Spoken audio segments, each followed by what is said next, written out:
Hi, this is Jani Basha. I completed my BE Electronics and Communication in BMS College of Engineering in Bangalore. Today I am going to give a presentation on mainly on Hibernate.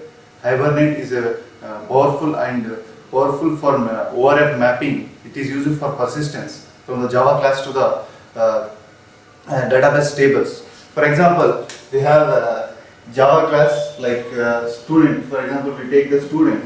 Student have objects like name, age and roll number.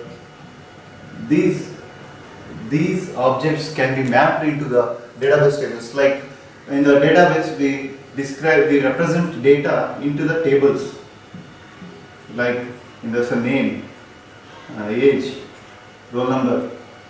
Roll number is the ID here, which is used for the student. This kind of applications usually mapping the Java classes into the database tables without the help of SQL processing systems like databases. We have database here. In the previously we use mainly the JDBC, that is Java database connectivity. It is used to interact from the Java classes into the database tables.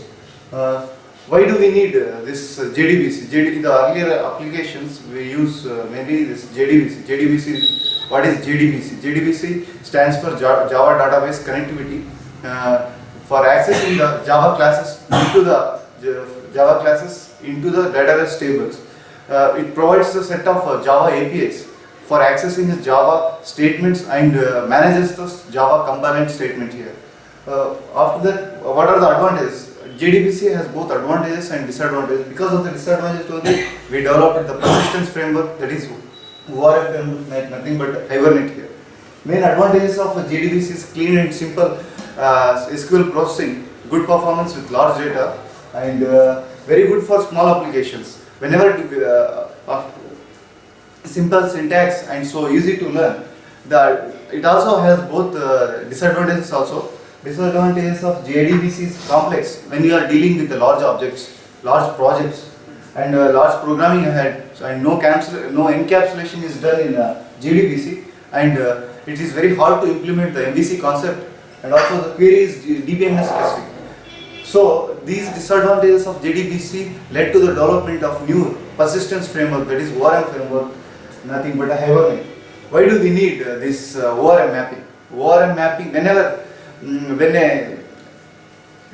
we work with the object-oriented systems, there is a mismatch between the Java classes and this relational database tables. RDBMS is represented the data in the tabular format, whereas Java program represents the data in an integrated graph of objects. For that we have, from that ORM mapping, we have the definition for it. For a separate definition, ORM stands for Object Relational Mapping. It is a programming technique for converting data between the Java classes and the relational databases.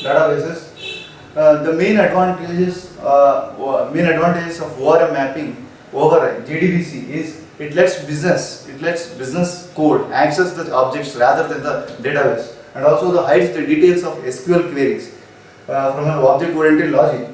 No need to deal with the database implementation. There is no implementation on database, rather than it will depends only on the Java objects and entities based on the business concepts rather than on the database structure. We have automatic key generation also and transaction management. This ORM is a fast development for any application using Hibernate. We start. What does the ORM solution contains mainly?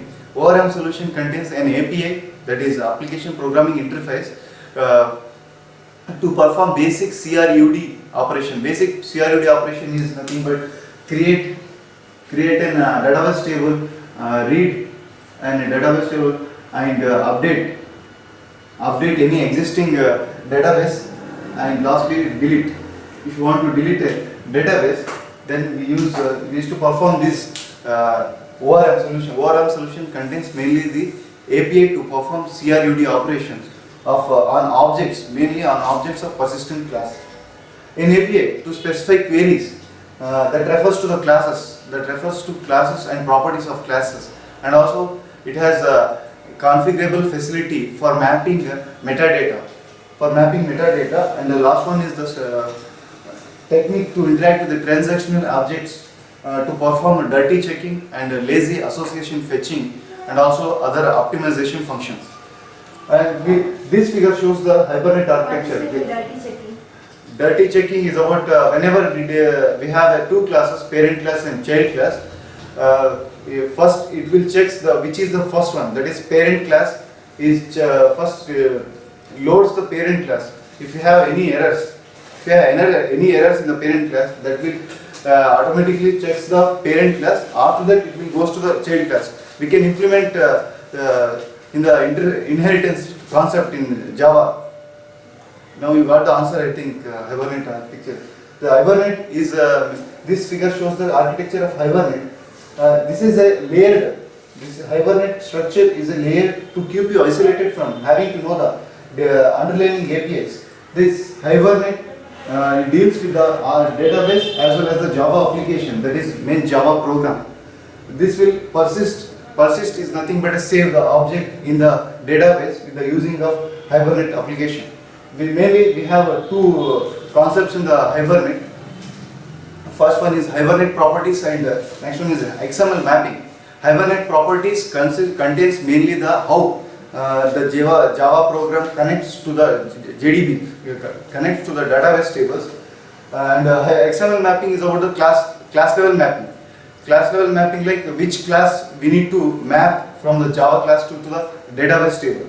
And also this figure shows the detailed view of Hibernate architecture, how many components are there in the Hibernate. That is, first one is of the configuration, session factory, session, transaction, query and criteria. I will discuss this in separate topics like configuration. What is configuration? Configuration is the main step for any Hibernate application, because we can set the configuration settings here to specify how to map the Java classes into the relational database tables. Thus, this configuration contains mainly two entities. First one is of the database connectivity and second one is the class mapping setup. That is, database connectivity, it has the configuration file to connect to connect to the database from the Java class. And also we have a session factory. Session factory configuration object is used to create a session factory so that it can map to the database tables. And also we have a session. There is a main difference between session factory and session is session factory is a heavyweight component and also thread safe, so that it will create once when the Hibernate application creates and kept aside for because this session factory creates per database. This session is mainly it is used to get a physical connection with the database. Session is the instance of the session factory, because session is a lightweight component and it creates for every request and then disconnects. That's why session and session factory. Session is the instance of session factory. The main difference between session factory and session is the thread safe. Session factory thread safe, but the session does not have a thread safe capability. And also we have transaction. Transaction, it is used for transaction purposes, it is a unit of work that takes place with the database. This is an optional object, no need to create for every Hibernate application. And also we have query. Query can be a SQL query and the SQL, that is Hibernate query language. Hibernate query language is a query language that has no representation with the SQL query. And also criteria is also it is used to create criteria objects. It is also optional, no need to discuss.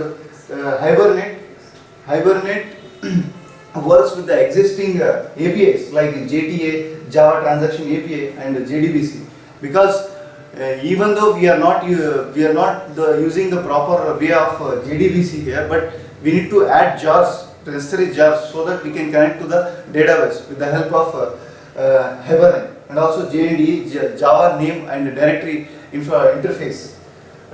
Java uses the existing APIs. That's already told you that we need to add necessary jars. Otherwise, if we can't map the Java classes into the relational database tables.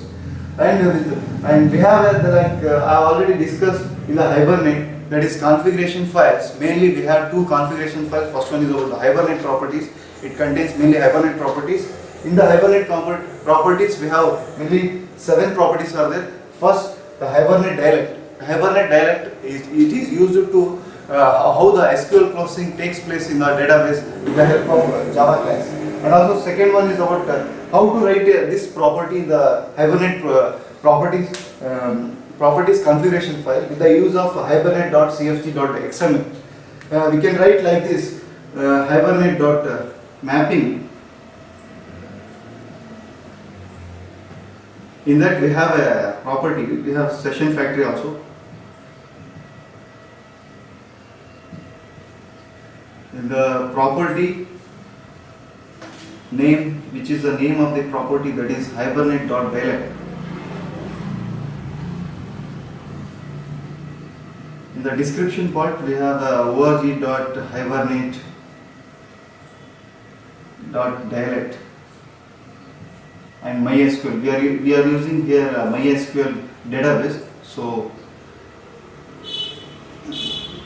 this type of this can represented like this with the using of property name. In that name we have a hibernate.dialect. It will instruct to the Hibernate how to map the Java classes into the database. Like this org.hibernate.dialect. We are using a MySQL database. So that will connect to the MySQL.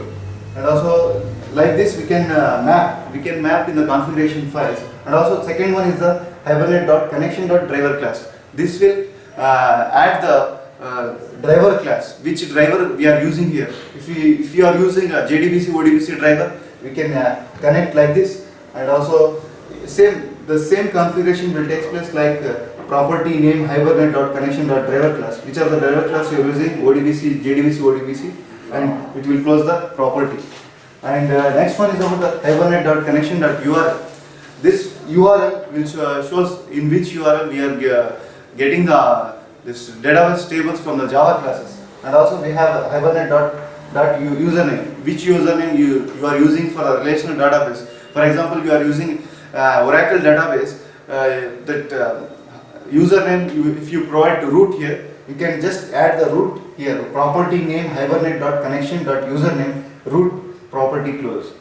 Like this we can write the username, password and pool size. Pool size is the amount of how many databases you need to add in this Hibernate properties configuration file, so that you can add like this.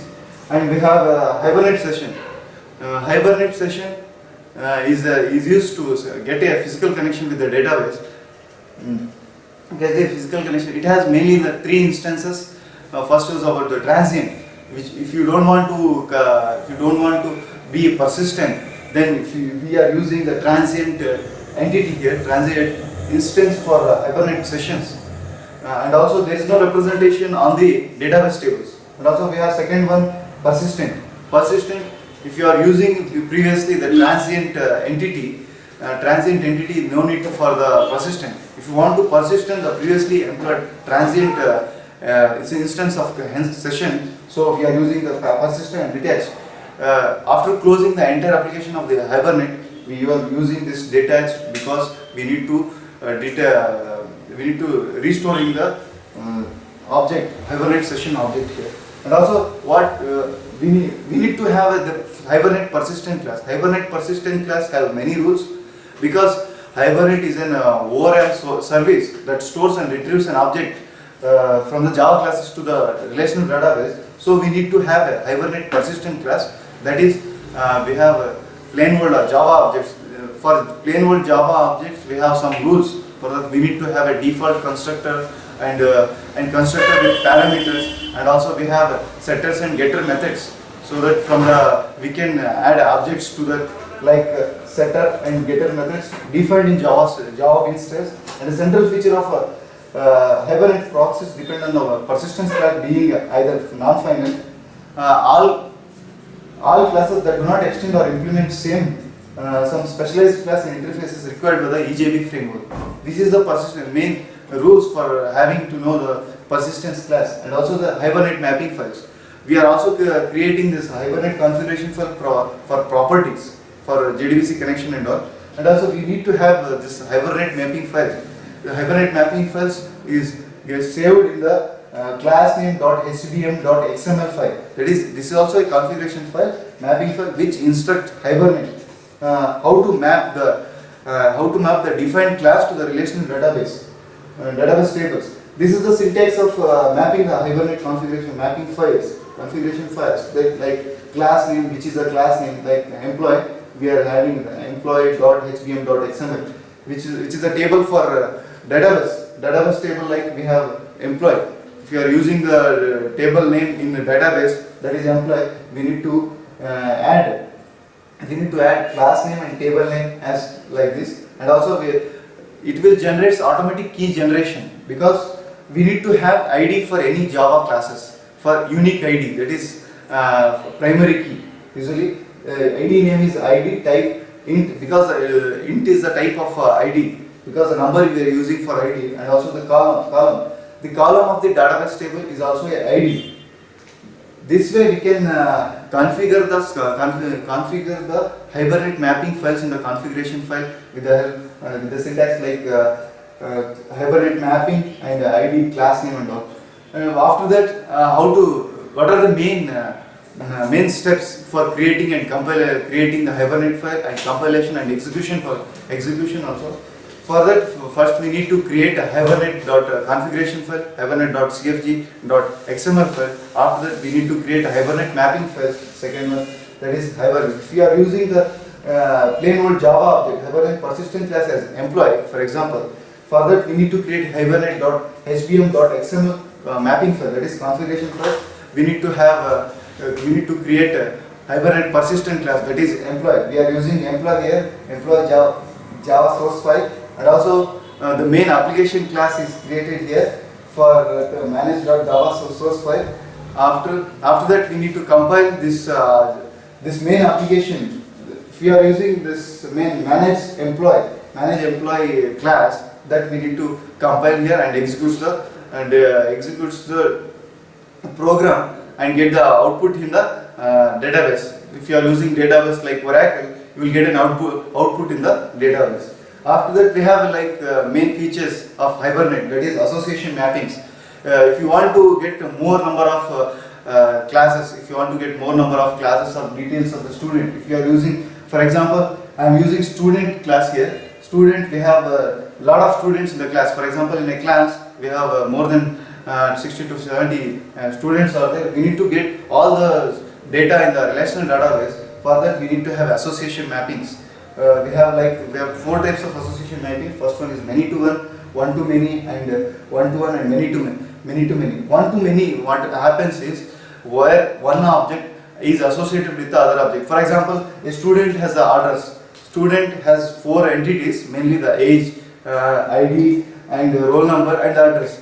Address will be the same for other students also. There may be possibilities. For that, we need to create we just write a one to many in the mapping fields. We just write here one to many mapping fields. From there, you can get this where one object is associated with other objects. We can get like with the use of association mappings. And also many to one. Many to one is, for example, if you want to address the same address for one object like student has some kind of address. We need to have one object for that. We are using this many to one, and also one to one. This separate address for separate student. For that, we need to have one to one association mappings, and also we start discussing about Hibernate annotation. Developers start thinking about a more efficient way of developing the Hibernate application.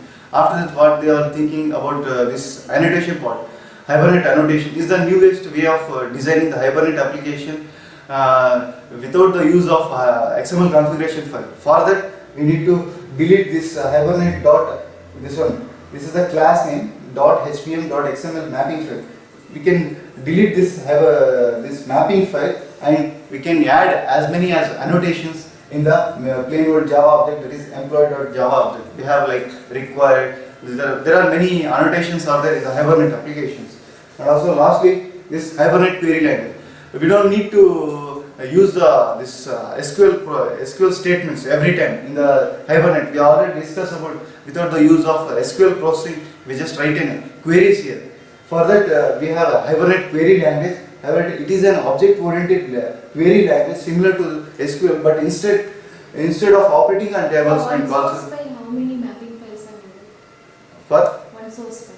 I know program. For one program, only two configuration files we need to have. First one is about Hibernate properties. Hibernate properties describes about the connection, how to map. Describes of the connection. I already told you Hibernate.connection driver, which are the drivers we are using for connecting URL. No need to go to the database or no need to go to the database and enter here. A business logic is of many types. How many files are needed? Only the logic two. resides. How many? As many as application classes you can use, but only two configuration file we need to have. But because for connection purpose, we need to have Hibernate properties with the use of hibernate.configuration.xml, and also this mapping files. Mapping files is for class mapping setup. Like we have classes like student class. For that class, we need to generate a table in the database. For that, we are using this Hibernate mapping files. Only two configuration file is necessary for developing Hibernate application. And lastly, we have the Hibernate query language. Hibernate query language is similar to SQL, but it deals with only with the objects, Java objects, not with the columns or tables. For example, this is the syntax of writing Hibernate query language in the Java object, like string HQL is equal to from employee. If you want to get an information from employee, if you want information from the employee, then you will be having query is equal to session. Session is to get the physical connection with the database. This is create query. This object will get into this create query and execute this query. This is all about the Hibernate. That is how to map from the Java classes into the relational database. Thank you.